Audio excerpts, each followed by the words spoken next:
বিসমিল্লাহির রহমানির রহিম। আসসালামু আলাইকুম প্রিয় ছাত্রছাত্রীবৃন্দু।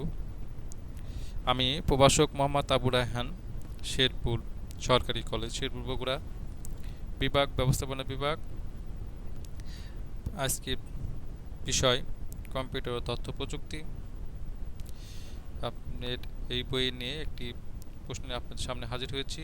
আজকে তোমাদের পাঠদানের বিষয় প্রথম প্রজন্মের কম্পিউটার সম্পর্কে আলোচনা করা। তাহলে আলোচনা আমরা শুরু করি। কম্পিউটার প্রজন্ম সম্বন্ধে আমরা আলোচনা শুরু করি। মূলত কম্পিউটার প্রজন্মকে 5টি ভাগে ভাগ করা হয়েছে এখন থেকে শুরু করে, অর্থাৎ কম্পিউটার জন্মের শুরু থেকে বর্তমান পর্যন্ত কম্পিউটারকে 5টি ভাগে ভাগ করা হয়েছে। প্রথম প্রজন্মকে আমরা বলে থাকি 1948 সাল থেকে 1958 সাল পর্যন্ত। দ্বিতীয় প্রজন্মকে বলে থাকি 1958 থেকে 1965 সাল পর্যন্ত। তৃতীয় প্রজন্ম হলো 1965 সাল থেকে 1971 সাল পর্যন্ত। চতুর্থ প্রজন্ম হলো 1971 সাল থেকে বর্তমান সাল পর্যন্ত। এবং পঞ্চম প্রজন্ম বলে থাকি আমরা ভবিষ্যতের প্রজন্ম। প্রিয় শিক্ষার্থীবৃন্দ, আমি প্রথমেই আমার পাঠদানের বিষয় ছিল প্রথম প্রজন্মে কম্পিউটার ব্যবহার বা সম্পর্কে আলোচনা করা। আমরা প্রথম প্রজন্ম কম্পিউটার হলো এরকম যে 1948 সাল থেকে শুরু করে 1958 সাল পর্যন্ত। দ্বিতীয় বিশ্বের যুদ্ধের শেষের দিকে আমরা শেষের দিকে হইতে শুরু, অর্থাৎ 1948 সাল থেকে শুরু করে 1958 সাল পর্যন্ত সময়কালকে আমরা প্রথম প্রজন্ম নামে অবহিত করা হয়েছে। এই সময় প্রথম দিককার গুরুত্বপূর্ণ কম্পিউটারগুলো উদ্ভাবিত হয়েছে বা তৈরি হয়েছিল। আমরা প্রথম প্রজন্মকে বৈশিষ্ট্য সম্পর্কে আলোচনা করব।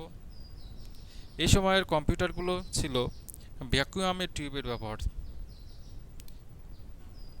এবং বিশাল আকৃতিক বিশিষ্ট কম্পিউটারগুলো হতো। অত্যাধিক ওজন সম্পন্ন ছিল এবং সহজে স্থানান্তর করা যেত না।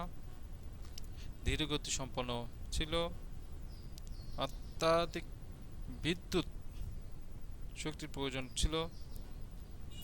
সীমিত ডাটা ধারণ ছিল এবং চৌম্বকীয় ড্রাম মেমোরি ব্যবহার করা হতো ও অনুন্নত রক্ষণাবেক্ষণ ব্যবস্থা ছিল।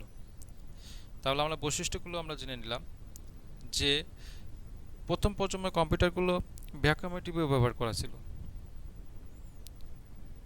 তখন অত উন্নত প্রসেসর, মাদারবোর্ড, হার্ড ডিস্ক এরকম ব্যবহার করা ছিল না, কিন্তু ভ্যাকুয়াম টিউবের ব্যবহার করা হতো। এবং বর্তমান যে কম্পিউটারগুলো ছিল আকারে ছোট, অত্যন্ত আকারে ছোট, কিন্তু তখন প্রথম দিকের কম্পিউটারগুলো ছিল বিশাল আকৃতি। যে বর্তমান যে কম্পিউটারগুলো যা ছিল তার চেয়ে 10 থেকে 15 গুণ বড় হবে। এবং বর্তমানের কম্পিউটারগুলো ওজন যে প্রায় অতিমাত্রায় বেশি মাত্রায় ওজন ছিল, যে সেই কারণে আমরা বর্তমান কম্পিউটারগুলোকে সহজে এক জায়গায় থেকে অন্য জায়গায় স্থানান্তর করা যেত। কিন্তু প্রথম প্রজন্মের কম্পিউটারগুলো সহজে স্থানান্তর করা যেত না এবং এইটা বিশাল আকৃতি হওয়ার কারণে এক জায়গা থেকে অন্য জায়গায় নেওয়া যেত না। আবার এই বর্তমান কম্পিউটারে কিন্তু আমরা গতি সম্পন্ন হয়ে থাকি, কিন্তু প্রথম প্রজন্মের কম্পিউটারগুলো কিন্তু গতি সম্পন্ন ছিল না, অতি ধীরে গতিতে সম্পন্ন ছিল। এখন বর্তমান কম্পিউটারগুলো বিদ্যুতের প্রয়োজন অতিমাত্রায় কম, কিন্তু প্রথম প্রজন্মের কম্পিউটারগুলো বিদ্যুতের বিদ্যুতের প্রয়োজন ছিল অত্যন্ত অধিক এবং সীমিত আকারে ডাটার ধারণা ছিল। কিন্তু বর্তমানে সীমিত না, অসীম বলা চলে। যে পরিমাণ বর্তমান ডাটা ধারণ ক্ষমতা বর্তমানে তার চেয়ে অতি সামান্য পরিমাণ ডাটা ধারণা ক্ষমতা ছিল প্রথম প্রজন্মের। 4 নম্বর, আমরা চুম্বকীয় ড্রাম মেমোরি ব্যবহার করতাম। কিন্তু বর্তমানে সেটা চুম্বকীয় ড্রাম মেমোরি ব্যবহার করা হয় না। এবং 9 নাম্বার, উন্নত রক্ষণাবেক্ষণ ব্যবস্থা ছিল। আমরা কিন্তু বর্তমানে যে ইগুলো কম্পিউটারগুলো আছে সেগুলো কিন্তু আমরা রক্ষণাবেক্ষণ খুবই উন্নত, কিন্তু তখনকার রক্ষণাবেক্ষণ উন্নত ছিল না। তাহলে আমরা প্রথম প্রজন্মের বৈশিষ্ট্য সম্বন্ধে আলোচনা করলাম। এবার প্রথম প্রজন্মের কম্পিউটারগুলোর উদাহরণ, কম্পিউটার উদাহরণ উদাহরণ হলো IBM 650, IBM 704, মার্ক 1, মার্ক 2 মতো কম্পিউটার ব্যবহার করা ছিল। প্রিয় শিক্ষার্থীবৃন্দ, তাহলে আজকে আমরা এই কম্পিউটার প্রথম প্রজন্মের বিষয় নিয়ে আলোচনা করলাম। আজকে এখানেই আমি আমার সংক্ষিপ্ত লেকচার এখানে শেষ করছি।